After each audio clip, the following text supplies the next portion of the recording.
Desde su adopción, el Pacto Europeo sobre Migración y Asilo tiene como objetivo coordinar mejor la gestión de la migración en el seno de la Unión Europea. Sin embargo, tras este texto se esconden realidades muy diferentes según el país.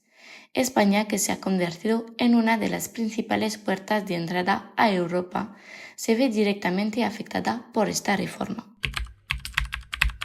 Esto es un conjunto de normas, es una especie de paraguas legislativo que desde hoy busca armonizar de alguna forma las normas o las respuestas que hasta ahora los 27 han estado dando cada uno a su manera al fenómeno migratorio, ¿no? Una de las claves es el llamado mecanismo de solidaridad por el que se obliga, porque es vinculante, a compartir las responsabilidades. Es decir, que no solamente respondan los estados, que no solamente los países donde llegan las personas migrantes sean los que tengan que atender, y atender diría dignamente, a sus necesidades y los acompañen en todo el proceso que comienza desde que llegan a territorio europeo. Es decir, que en momento de crisis, de un mayor flujo que puedan sufrir países como por ejemplo España y determinados territorios como Canarias, esa respuesta sea compartida. Para ello se establece un sistema de cuotas de reparto, pero también algo que no está exento de críticas, y es que se permite que un Estado no acoja a personas migrantes a cambio de pagar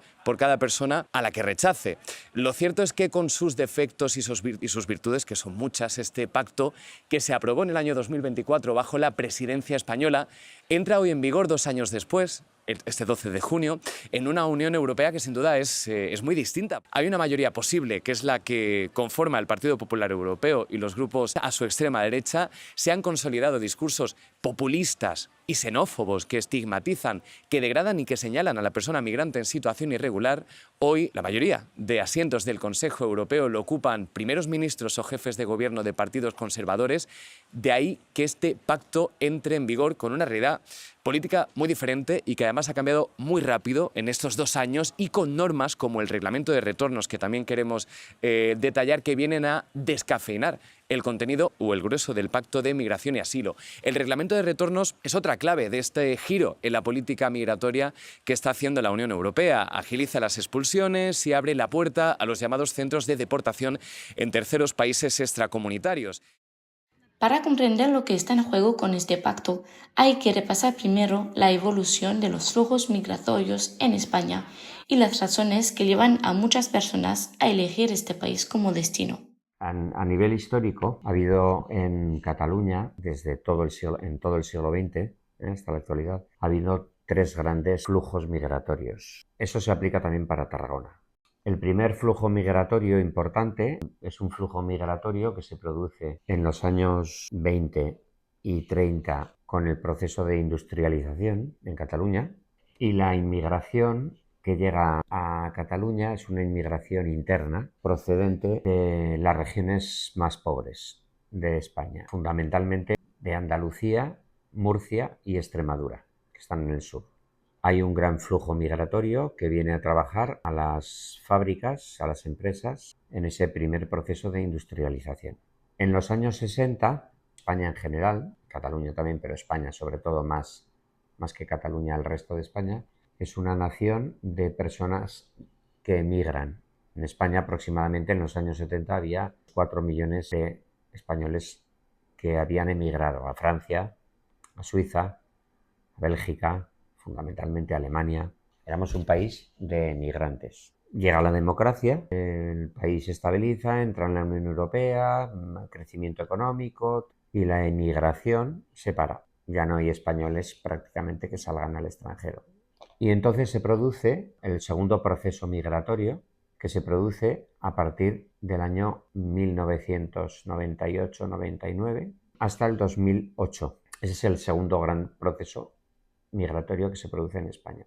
Ahora, la inmigración que llega a Cataluña ya no es interna mayoritariamente, sino que es externa. Y en ese proceso migratorio de los finales de los años 90 y principios del siglo XXI, la inmigración que llega a España y a Cataluña en particular es fundamentalmente del norte de África, Marruecos, en menor medida Argelia, y conforme van pasando los años, conforme los antiguos países comunistas en Europa van entrando a la Unión Europea, también proceden de esos países. Rumanía, Bulgaria, son esos países los que llegan a España. Y en un poco menor medida, aunque también los flujos migratorios son importantes, de Latinoamérica.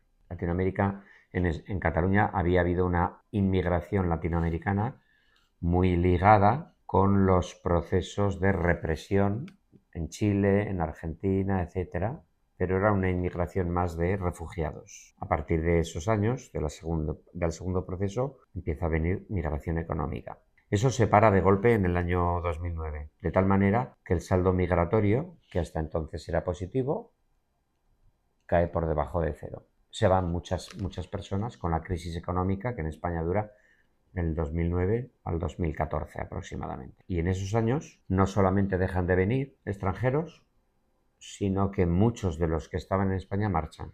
A partir del año 15-16 vuelve a recuperarse la inmigración, pero esta vez el tercer proceso migratorio es enormemente mayor que los otros, en intensidad. De tal manera que, por ejemplo, en Cataluña, en 20 años, hemos pasado de ser 6 millones de habitantes a 8 millones, casi 9. Es decir, en 20 años han llegado aproximadamente unos 2.700.000 personas. Eso es un proceso migratorio muy intenso. Todos son migraciones económicas aquí ahora, ¿eh? Fundamentalmente sigue siendo mayoritariamente marroquí, pero ya los países del este tienen menos presencia y América Latina comienza a tener muchísima más presencia. En Cataluña, en Tarragona y en España, lo que atrae a los inmigrantes son dos cosas. El objetivo fundamental es mejorar las condiciones de vida. Bueno, lo que atrae de España es el hecho de que hay trabajo y que hay un crecimiento económico muy importante, es el más grande de la Unión Europea. Y después las prestaciones sociales, en un sentido amplio, sanidad gratuita, educación gratuita y prestaciones sociales. Si además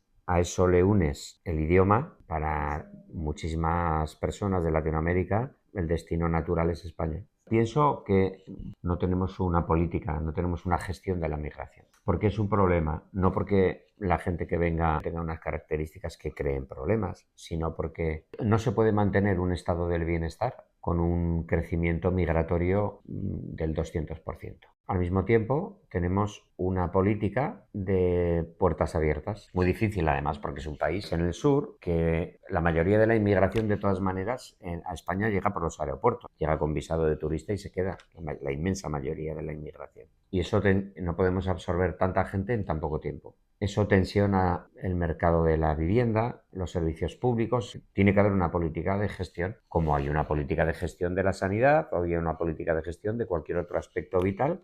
Cada uno tiene que tener su modelo. Nosotros no lo tenemos. Entonces, pues cada 10 años aproximadamente, independientemente de quién esté en el gobierno, pues se produce una regularización masiva. Entonces ahora regularizamos 500.000 personas y es gente que seguramente está trabajando en la economía sumergida. Con este modelo migratorio actual, en el 2050 tendrá 10 millones de habitantes. ¿Eso se sostiene? Porque no te da tiempo a crear toda una infraestructura para todo ese volumen de personas. Entonces tienes que tener una política migratoria. Entre la necesidad de controlar las fronteras y la voluntad de garantizar una acogida respetuosa con los derechos fundamentales, los gobiernos europeos deben ahora plasmar el pacto en medidas concretas. En España, la ministra de Inclusión, Seguridad Social y Migraciones aboga por una aplicación que, según ella, debe ser a la vez eficaz y humanitaria. Coherente con una política migratoria que está anclada en valores fundamentales, en los derechos humanos, en integración y en convivencia. Y bueno, parte de esa política migratoria, que diría yo que es casi una política de Estado, pues pone el foco precisamente en eso, en el aporte positivo de la migración. También partimos de una idea muy importante. España fue un país migrante. Hoy España es un país de oportunidades y somos muy conscientes desde el Gobierno, no solamente por una cuestión de valores, de poner en el centro los derechos humanos, sino del importantísimo aporte que supone a todos los niveles la población migrante en nuestro país. Las administraciones locales desempeñan un papel esencial en la acogida e integración de los recién llegados. Ponen en marcha dispositivos adaptados a las realidades del territorio para intentar gestionar los flujos. Nosotros somos una ciudad, un ayuntamiento si bien hay algunas competencias que nos tocan por inmigración, pero sobre todo las que hacen a la integración de la gente. Es decir, lo que hacemos con Lila, con una técnica en políticas migratorias, atender a las entidades, facilitar la acogida de las personas recién llegadas. Ahora hemos trabajado muchísimo con la regularización. Saben que está en marcha un proceso de regularización de personas migrantes que no tienen documentación.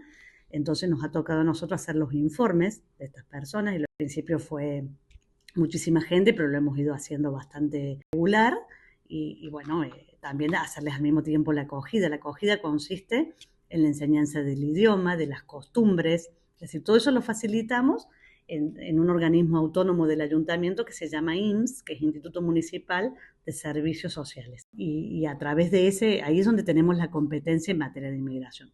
Lo que es el pacto es un pacto estatal, es decir, nosotros haremos lo que se nos pida, pero no sabemos muy bien qué nos puede llegar a tocar como ente local, como municipio, respecto al pacto. Pero las tareas de inmigración que nos tocan son todas las que tienen que ver con la integración. La llegada de personas siempre son buenas. Una vez que alcanzan la situación regular, son personas que contribuyen al sistema, es decir, que aportan a la seguridad social, que aportan al sistema impositivo, personas que entran en el sistema. Mientras estén en situación irregular, no, porque justamente al estar fuera del sistema, incluso posibilitan que algunos empresarios, un poco sin escrúpulos, se aprovechen de la situación de vulnerabilidad al no tener papeles.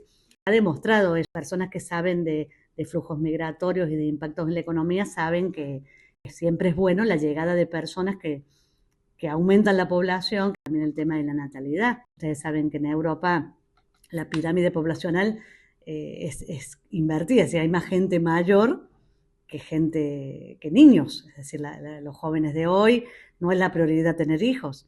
Y muchas veces cuando vienen personas de otros países, no te digo que sea la prioridad, pero tienen la tasa de natalidad más alta.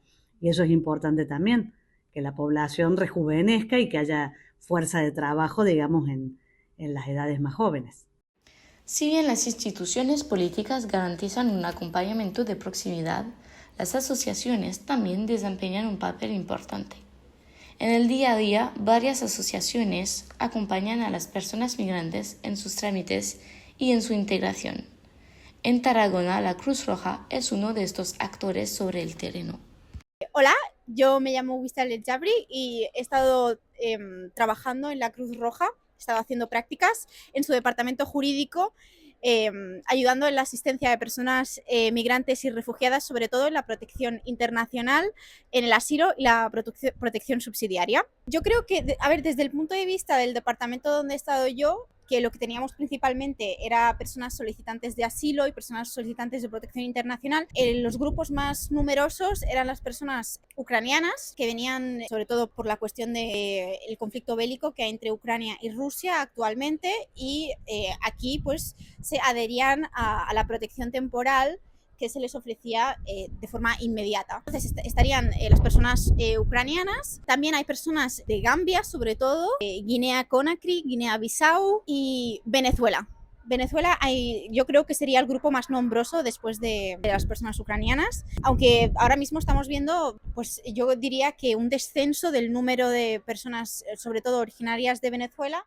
Pues, desde el punto de vista de su llegada, ellos entran dentro de las fronteras españolas y pues lo que se hace es iniciarse un procedimiento a los 15 días normalmente, que ellos solicitan el asilo, luego se adhieren al programa de la Cruz Roja y por lo tanto se inicia el procedimiento para presentarles el informe, etcétera. Entonces, durante todo el periodo en el que están esperando su resolución positiva o negativa, dependiendo de los motivos por los que hayan accedido al país, desde la Cruz Roja se les daban formaciones, charlas, talleres para facilitar la inserción laboral sobre todo y también la integración sociocultural dentro de la sociedad española, sobre las normas cívicas españolas, el cómo comportarse como un buen ciudadano español, qué normas se deben respetar, cómo se deben tratar, sobre todo habiendo personas de países en donde, por ejemplo, la homosexualidad está penada o donde el trato a las mujeres es más denigrante, pues se les hacían estas charlas y se les hacían estos talleres para concienciarlos de que la situación en España no es la misma. Entonces, a raíz de estos talleres, sobre todo talleres también de oficios, dependiendo de las personas, se hacían entrevistas de trabajo, desde la Cruz Roja se motivaba a los usuarios a tener entrevistas de trabajo con empresas que ofrecían empleo directamente a la Cruz Roja, entonces se intentaba facilitar esa inserción laboral. Entonces yo diría que finalmente la integración sociocultural se hacía por la vía de los talleres, por la vía de las charlas, la inserción laboral lo que se hacía era intentar formar a las personas dentro de lo que se puede con los recursos que se tiene desde la organización. Entonces yo diría que la inserción depende de la persona, pero se hace de una manera que yo creo que muestra resultados. El compromiso de Cataluña con la acogida de personas migrantes es hoy reconocido mucho más allá de las fronteras de España. El propio Papa se ha referido a la región, destacando la importancia de la acogida y la solidaridad entre los retos migratorios. Gracias a Cataluña por haber recibido a tantas personas de otros países, porque enseña cómo integrar a todos en una única familia.